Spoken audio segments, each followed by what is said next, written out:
Boa noite, meus amigos. Estamos de volta para mais um Jogo do Poder pela Rede CNT, uma rede do Grupo Martinez. Recebo hoje aqui novamente, com grande prazer, grande satisfação, o professor Ricardo Oliveira, natural do Rio de Janeiro, formado em Ciências Sociais pela UFRJ, doutorado em Ciências Sociais pela Unicamp, autor do livro Na Teia do Nepotismo, professor da Universidade Federal do Paraná há quase 25 anos. Eu queria começar falando da eleição para presidente da República, que está mais, vamos dizer assim, mais eletrizante, né? Uhum. Essa morte do Eduardo Campos, vem a Marina, num primeiro momento a gente tem um avanço, um tsunami, sobretudo sobre a candidatura do senador Aécio Neves, e agora, nessa semana, nós já começamos a ter um quadro mais delineado, a subida dela arrefeceu, a presidente Dilma deu uma reagida, e parece que a situação do Aécio não está clara ainda, aparentemente ele continua no descenso. Mas eu queria perguntar o que você atribui esse arrefecimento da crescida da Marina. Nós tivemos aí já o embate político em direção a ela, na questão primeiro da questão da mudança de posição do programa do casamento gay, depois o problema do pré-sal, dela fazer um discurso de que isso passando a ideia de que isso é uma energia suja, que, portanto, o país tem que ir mais devagar, assustando os investidores nessa área. A questão também relacionada com o plágio, né, de trechos do programa, né, que o programa foi enxertado com discursos dela feito em 2010, e ela dizendo que, na verdade, 6.000 pessoas participaram da elaboração desse programa. O problema do avião, né, que essa semana parece que a empresa que adquiriu o avião parece que tem relações com o Youssef, isso afronta um pouco o discurso de que ela é um novo, contra a velha forma de fazer política, enfim. Esses elementos é que vão determinando vamos dizer assim, essa parada no crescimento dela. É possível atribuir isso?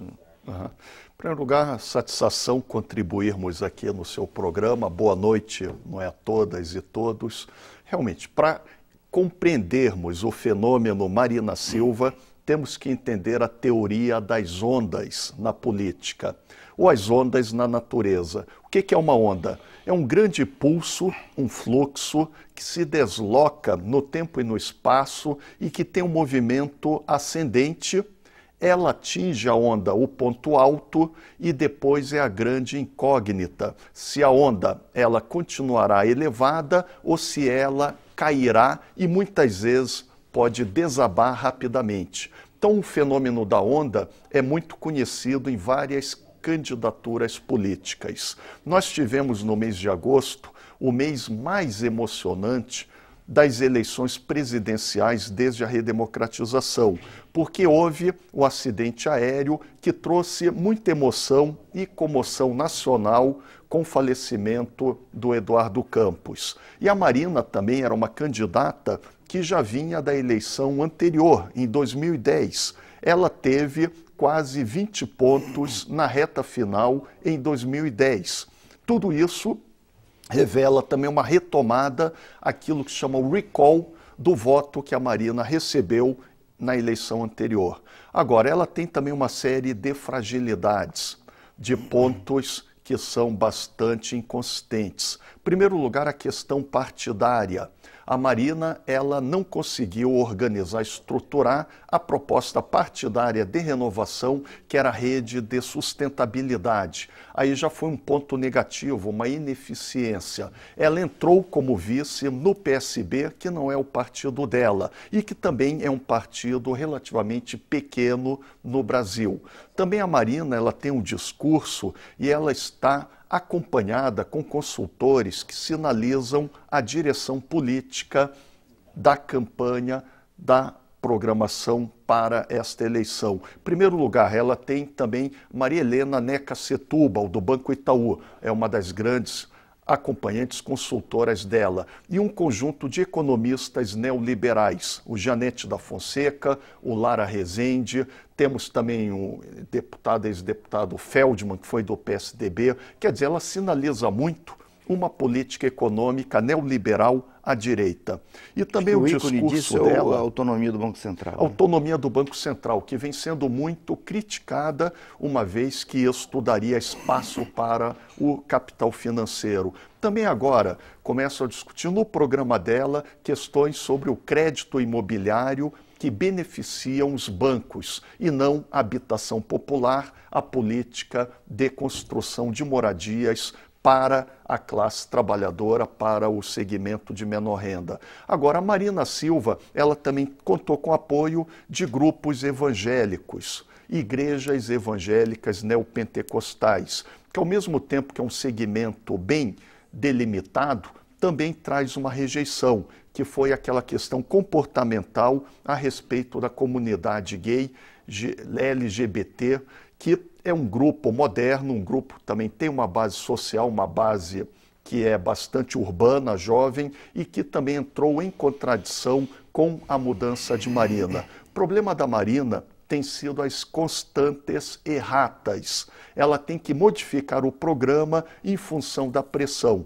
Então, alguns pastores se posicionaram contra a política para a comunidade gay, a Marina mudou o programa. Isso repercutiu muito mal, porque uma candidata à presidência não pode estar sendo pautada por ninguém de fora, ainda mais grupos de interesse que também têm uma rejeição. Também a questão ambiental. A Marina Silva tinha uma proposta ambiental, mas agora ela está conversando muito com o agronegócio, com grandes setores ligados às usinas. É também uma dúvida porque o agronegócio tem sido o setor mais dinâmico, moderno do Brasil nos últimos 20 anos. É o setor que salva a balança comercial, é o setor da fronteira. Aí também a questão das grandes hidrelétricas foi um dos motivos do afastamento da Marina do governo Lula. Belo Monte, as hidrelétricas em Rondônia. O Brasil precisa de mais energia para que não volte o apagão do governo Fernando Henrique Cardoso, quando o Brasil teve racionamento de energia elétrica. Marina também não traz uma posição clara, por exemplo, em relação à expansão na fronteira. E, além do mais, entra essa questão, como que a Marina, na sua onda, ela irá se posicionar? E o fato também é o seguinte, os apoiadores, a base social de Dilma Rousseff é uma base sólida. Esta base, ela resistiu ao avanço da onda marina e agora, na última pesquisa do dia 3 de setembro, começa uma inversão. A diferença no segundo turno voltou a cair. Dilma cresceu e Marina caiu para o segundo turno. Ok, vamos a um brevíssimo intervalo, voltamos em seguida para a sequência do Jogo do Poder, hoje com o professor Ricardo Oliveira. Não saia daí que voltamos em seguida falando mais sobre a eleição. Voltamos aos estudos da Rede CNT para a sequência do Jogo do Poder de hoje com o professor Ricardo Oliveira, autor do livro Na Teia do Nepotismo. Bom, feita essa introdução sobre a Marina, outra questão que eu quero vê-lo enfrentar é o seguinte.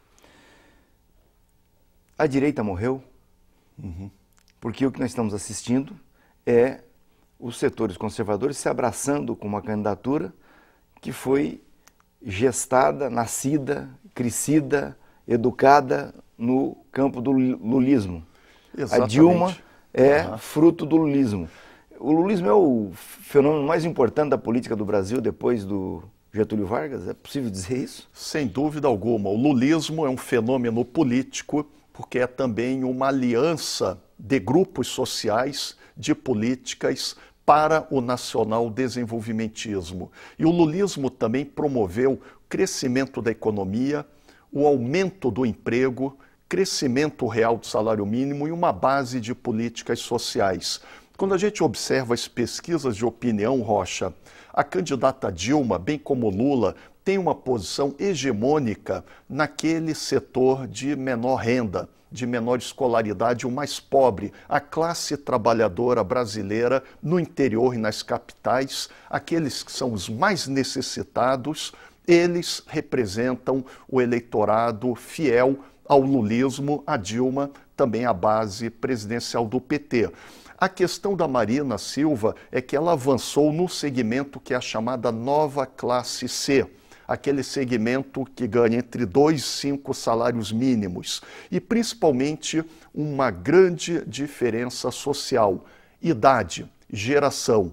Todos os brasileiros com mais de 45 anos viveram a experiência do governo Fernando Henrique Cardoso, o arroxo salarial, as privatizações, as denúncias de corrupção do PSDB durante 8 anos. E também os brasileiros viveram antes o impeachment e a eleição do Fernando Collor de Mello, com aquele discurso: eu represento o novo, a nova política. Collor de Mello dizia: não sou nem esquerda nem direita, eu governarei com os melhores, governarei com os bons, eu serei a reconstrução nacional. Foi uma experiência interessante, mas ela fracassou. Em primeiro lugar, não havia partido político, não havia base social e não havia também este carisma popular que o lulismo conseguiu construir e que é muito semelhante, lembra, atualizando, a questão período do Getúlio Vargas, o varguismo. Então, o jovem que tem 25, 20 anos não viveu o período do Collor de Mello e seu discurso salvacionista contra os partidos, que fracassou, não viveu o período das dificuldades do arroxo salarial e do desemprego muito elevado do PSDB e do Fernando Henrique. Por isso que esse segmento jovem é a grande base da onda Marina, porque ele não teve experiência, memória política para entender as instituições. E também esse segmento é um segmento muito ligado à moderna economia terciária, serviços, comércio, esta base empregatícia, muitas vezes precariada, e que forma também a base das manifestações de junho, mas ela não consegue ter a consistência, a base mais sólida do que foi a experiência de Lula. Por isso que Lula vence a eleição e Dilma também vence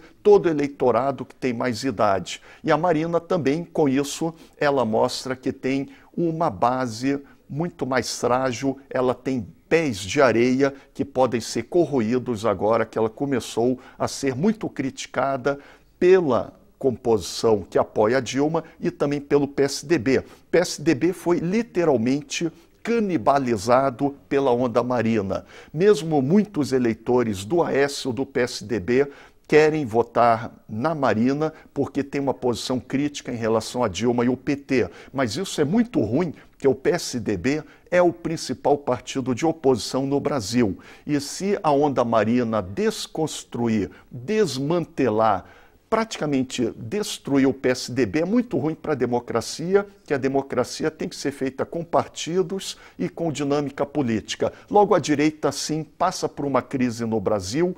Aqueles que apoiaram a Arena na ditadura militar, o PDS, hoje tem que votar na Marina, que afinal é um nome que saiu também da periferia, do PT, dos movimentos sociais. Mais uma contradição para a direita que está órfã e acéfala. A declaração do Agripino Maia de que tudo contra o PT...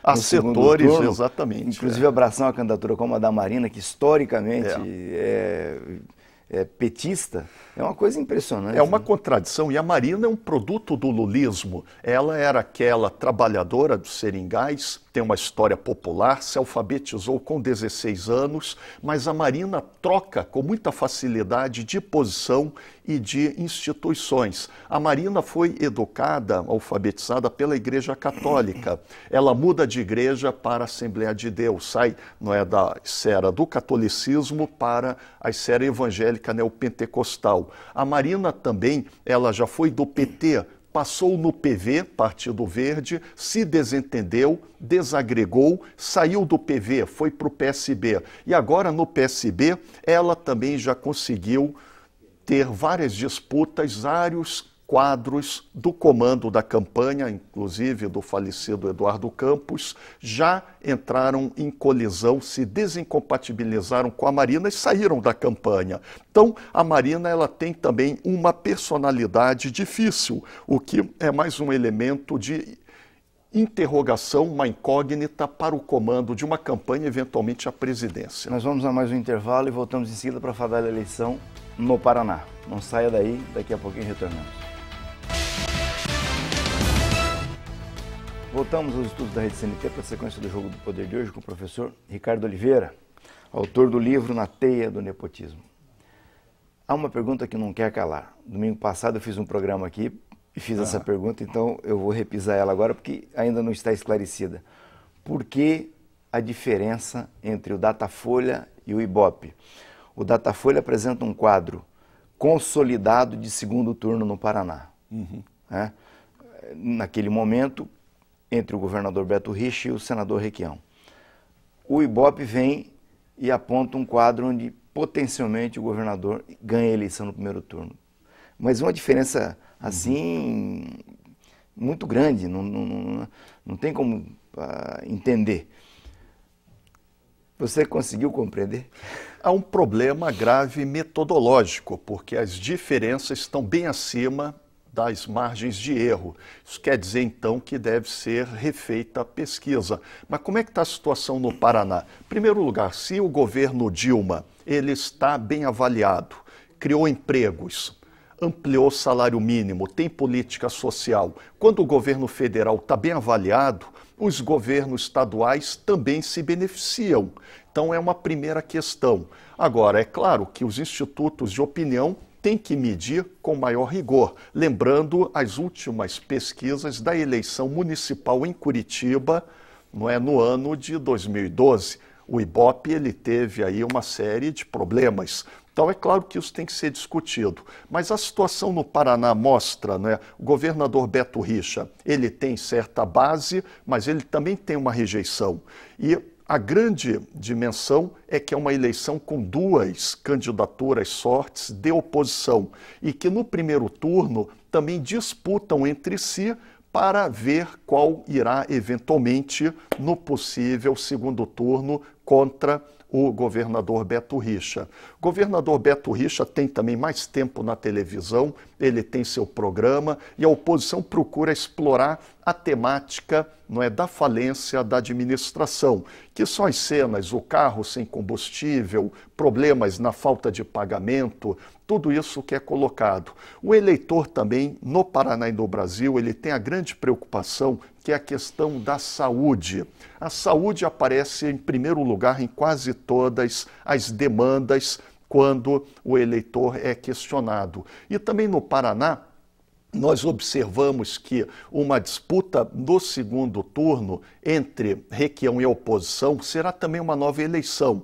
No primeiro turno, sabemos que o senador Requião e a senadora Gleice Hoffmann também têm que disputar o espaço para saber quem pode se habilitar a ida ao segundo turno. Mas é uma eleição também aberta. Tudo ainda pode acontecer, nós ainda temos um mês para a eleição e os favoritismos podem mudar com bastante velocidade, porque também há muita influência da eleição nacional. O Aécio Neves e o PSDB, que estão caindo na eleição presidencial, também podem contagiar a candidatura de Beto Richa do PSDB paranaense. É um problema. E a subida da Dilma pelo PT também pode levantar a candidatura da Gleice Hoffmann pelo Partido dos Trabalhadores. Eu queria perguntar, você pode ter conexão em relação... O governador Requião, por exemplo, até agora ele não tem feito campanha para presidente, vinculada com o candidato a presidente da República. Nós sabemos que ele já declarou uma preferência pela Dilma, mas ele é muito amigo da Marina também, mas ele não tem se envolvido nessa eleição. De certa maneira, ele deu uma declaração dizendo também, criticando a Marina, dizendo que quem governaria seria o Itaú, não é? O Requião também, ele tem uma posição bastante bem definida em relação aos bancos. A declaração da Marina de que não sobe no palanque do Alckmin, do PSDB lá em no São Rio de Paulo Janeiro, e no Paraná. E do Beto Richa aqui no Paraná também. Então, a situação ficou confusa, né? Que tipo tipo é de uma impacto essa situação eleição nacional? multifacetada, né? Mas a eleição nacional ela sempre tem também uma influência no voto do eleitor. E muitos eleitores, às vezes, votam pela continuidade. E isso aí também vai trabalhando as bases políticas. O fato é que, em função dessa disputa, os candidatos têm que, em primeiro lugar, procurar ter mensagens para o segmento jovem, que afinal também é a base da onda marina, e que no Paraná também precisa ter um posicionamento. E aí as políticas federais, as políticas do governo, e o outro tema também que é ligado, todas as relações com o crescimento econômico, com os problemas sociais e com a gestão política no Paraná. Então, a eleição no primeiro turno, ela também está definindo quem irá para a disputa no segundo. E lembrando a trajetória do Requião. Requião sempre ficou no segundo turno porque ele foi o segundo candidato no primeiro. A primeira eleição em 90 e também em 2002. Requião perde no primeiro turno para Álvaro Dias e no segundo turno Requião tem aliança, tem o apoio do PT, do eleitorado do PT e consegue a vitória. E na primeira também ele perdeu final. Pro No primeiro também, José Carlos Martinez ganhou no segundo. Então o Requião é muito um candidato de chegada para o segundo turno. E já Gleice Hoffmann, que está procurando passar a mensagem de um futuro, de uma candidatura que olha para frente, de renovação, sem ser o PSDB do Beto Richa ou as gestões do PMDB do Requião, ela procura construir essa base. Mas ela, de acordo com as pesquisas de opinião, ainda está um pouco atrás. Mas ela também tem espaço para crescer. E aí o grande comparativo foi a eleição da Prefeitura de Curitiba, que houve uma situação também com algumas semelhanças. 3 candidatos, no caso o prefeito Luciano Dutti procurava a reeleição, a candidatura do Ratinho e a candidatura do Fruit. O Ibope errou feio também naquela eleição em 2012. Mas esta eleição, a movimentação de 3 grandes candidaturas com força política, também pode mostrar uma movimentação de última hora, Rocha. Então ninguém está consolidado ou está garantido na disputa para o governo do Paraná. Também no Senado a gente vê uma candidatura mais forte do veterano Álvaro Dias, mais candidaturas de oposição do Ricardo Gomide e também do Marcelo Almeida podem crescer bastante. Lembrando a própria disputa para o Senado em 2006, que o Álvaro Dias quase foi surpreendido na reta final pela própria Gleice, que era então uma candidata muito mais desconhecida. E na última eleição do Senado, o Requião também quase foi surpreendido. Quase foi surpreendido. A eleição de 2010, a Gleice Hoffmann, ela foi a candidata mais votada, não é? Mostrando que o PT tem também uma aderência, uma entrada no eleitorado paranaense, no interior, e o candidato Requião ficou em segundo lugar para o Senado em 2010 e os candidatos do PSDB é que perderam. Qual é a grande vantagem do Requião nesta eleição? Ele tem um bom desempenho no interior do Paraná. E o interior do Paraná, o eleitor também de baixa renda, associa muito o Requião com Lula, com a gestão de 2003 a 2010. Gleice Hoffmann também tem um bom desempenho nas cidades, grandes cidades médias no interior.